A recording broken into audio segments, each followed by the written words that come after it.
रात का समय था। सोनीपत के जंगलों के पास बहुत तेज हवाएं चल रही थीं। चारों तरफ घना कोहरा और ठंड थी। उसी ठंड में एक अघोरी अकेला बैठा हुआ यज्ञ कर रहा था। उसके पास एक नरमुंड भी रखा होता है। तभी वहाँ एक चुड़ैल आती है और बोलती है, अरे ये इतनी रात को इस घने जंगल में कौन सा पुजारी बैठा है, जरा इसके पास जाकर देखती हूँ। ऐसा कहकर चुड़ैल उस अघोरी के पास जाती है और बोलती है, बूढ़े, ये इतनी रात में यहाँ क्या कर रहा है? तुझे ठंड भी नहीं लग रही है? लेकिन चुड़ैल की बातों का अघोरी पर कोई प्रभाव नहीं पड़ता और वो यज्ञ करता रहता है। ये देख चुड़ैल गुस्से में उस नरमुंड को लात मारती है। लेकिन जैसे ही चुड़ैल उस नरमुंड को लात मारती है, वो नरमुंड हवा में उड़ने लगता है और हंसने लगता है। चुड़ैल, तूने मुझे लात मार कर अच्छा नहीं किया। मेरे मालिक तुझे छोड़ेंगे नहीं। नरमुंड की आवाज सुनकर अघोरी अपनी आंखें खोलता है और चुड़ैल की ओर गुस्से में देखकर बोलता है, दुष्ट चुड़ैल, तूने मेरे सेवक नरमुंड को लात मार कर अच्छा नहीं किया। मैं तुझे अभी भस्म कर दूंगा। तू मेरी शक्तियों को अच्छे से नहीं पहचानती। ऐसा कहकर अघोरी आंखें बंद कर अपने हाथ में राख लेता है और मंत्र पढ़ते हुए चुड़ैल की तरफ फेंकता है। चुड़ैल के चारों तरफ आग जलने लगती है। ये सब देखकर चुड़ैल घबरा जाती है और बोलती है, अरे मुझे माफ कर दे अघोरी, मैंने तेरी शक्तियों को कम समझा। हाँ, मुझे माफ कर दे, मुझे भस्म मत कर, तू जो बोलेगा मैं वो करूंगी। चुड़ैल की बात सुनकर अघोरी का गुस्सा थोड़ा शांत हो जाता है और वो बोलता है, भाई तेरी अकल ठिकाने पर। इसके बदले में तुझे मेरा एक काम करना होगा। इधर आ मेरे पास। चुड़ैल अघोरी के पास जाती है और अघोरी चुड़ैल के कान में कुछ कहता है। अघोरी की बात सुनकर चुड़ैल घबरा जाती है और बोलती है, नहीं नहीं, ऐसा करने को मत बोल, ये बहुत ही गलत है। ये काम तू जो करने को बोल रहा है उसमें बहुत ही खतरा है। चुड़ैल की बात सुनकर अघोरी हंसते हुए कहता है, चुड़ैल, जान से बड़ा खतरा तो नहीं है। अब तेरे पास दो ही रास्ते हैं, या तो मेरी बात मान ले या फिर भस्म होने के लिए तैयार हो जा। अघोरी की बात सुनकर चुड़ैल डर जाती है और उसकी बात मान जाती है। दूसरी तरफ सोनीपत के राजा सोन सिंह अपने महल में बेचैनी से टहल रहे होते हैं।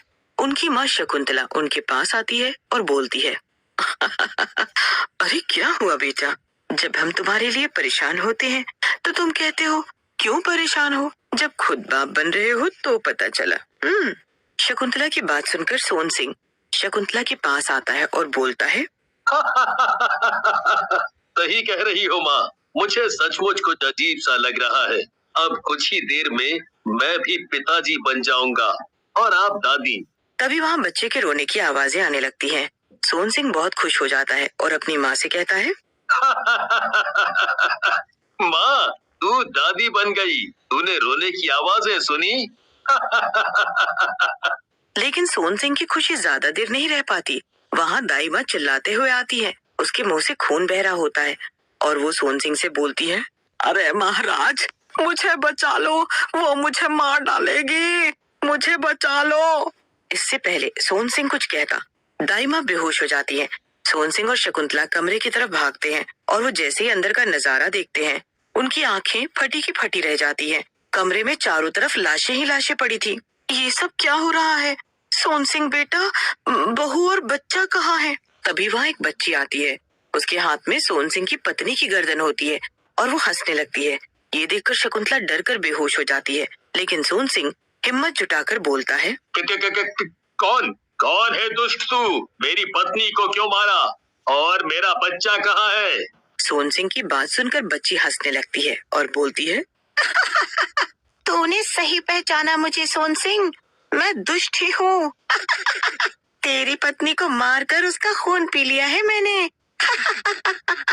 बहुत ही स्वादिष्ट था उसका खून। बच्ची की बात सुनकर सोन सिंह गुस्से में आ जाता है और तलवार लेकर बच्ची की तरफ बढ़ता है। लेकिन जैसे ही बच्ची पर तलवार से वार करने लगता है, बच्ची रोने लगती है। ये देखकर सोन सिंह रुक जाता है। तभी वहाँ एक चुड़ैल,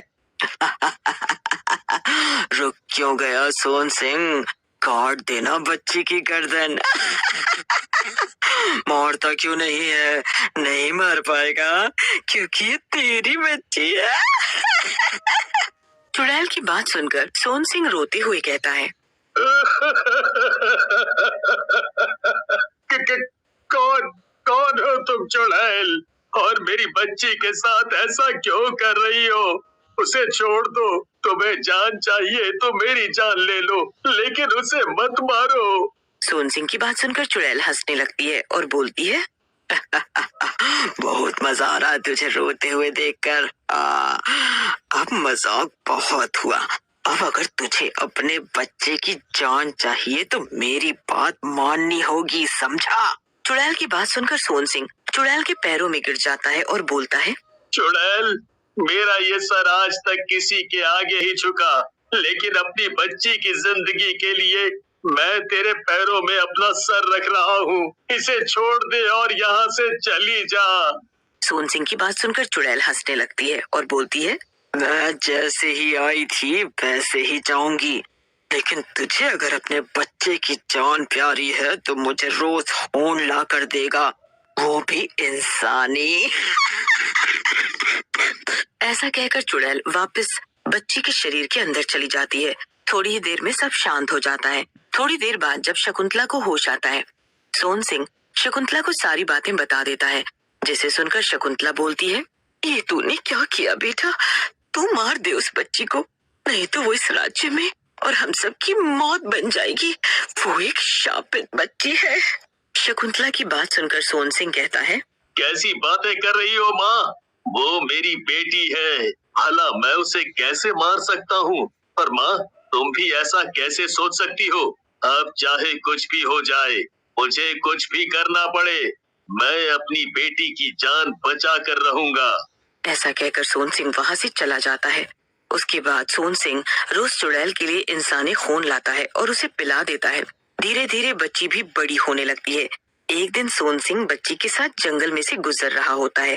तभी वहाँ एक साधु बैठे होते हैं। बच्ची हंसते हुए साधु के पास जाती है और बोलती है, बूढ़े, मुझे तेरा खून पीना है। साधु बाबा अपनी आंखें खोलते हैं और मुस्कुराते हुए बोलते हैं, तो रो क्यों गई बेटी?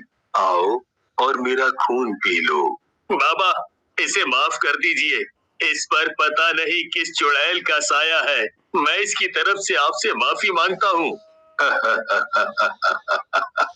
सोन सिंह, तुम्हें माफी मांगने की कोई जरूरत नहीं।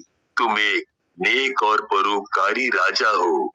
इस चुड़ैल की प्यास बुझाने के लिए तुमने अपना खून पिलाया इसको। ये बहुत बड़ी बात है। ये सब आपको कैसे पता बाबा? आप कौन हैं? हम तो भगवान शिव के दास हैं सोन सिंह। उन्हीं की प्रेरणा से हम तुझे तेरी परेशानियों से मुक्ति दिलाने आए हैं। ऐसा कहकर साधु बाबा ध्यान लगाकर बैठ जाते हैं। थोड़ी देर बाद वहाँ जोर जोर से आंधी चलने लगती है। जैसे साधु बाबा अपनी आंख खोलते हैं, वहाँ वही अघोरी बंधा हुआ आ जाता है जिसने चुड़ैल को सोन सिंह के घर पर भेजा था। सोन सिंह, ये दुष्ट ही तुम्हारे साथ होने वाली सभी समस्याओं का दोषी है। इसी ने तुम्हारी बेटी की ये हालत की है। साधु बाबा की बात सुनकर सोन सिंह तलवार लेकर गुस्से में अघोरी की तरफ बढ़ता है, लेकिन अघोरी को देखकर हैरान रह जाता है और बोलता है, बाबा, कहीं आपको गलत फहमी तो नहीं हुई? ये तो मेरा भाई है। ये बूढ़ा सही कह रहा है सोन सिंह। तेरे साथ हुए हर बुरे का दोषी मैं ही हूँ। अघोरी की बात सुनते ही सोन सिंह को गुस्सा आ जाता है और वो उसकी गर्दन काट देता है। जैसे ही अघोरी की गर्दन कटती है, चुड़ैल बच्ची के शरीर से बाहर आ जाती है और साधु बाबा उसे भस्म कर देते हैं। बाबा, आपने मेरी बच्ची की जान बचाई है। आप मेरे साथ चलिए। सोन सिंह, तुम भले राजा हो, सबका ख्याल रखना। मैं तुम्हारे साथ नहीं चल सकता। ना जाने किसको मेरी जरूरत हो।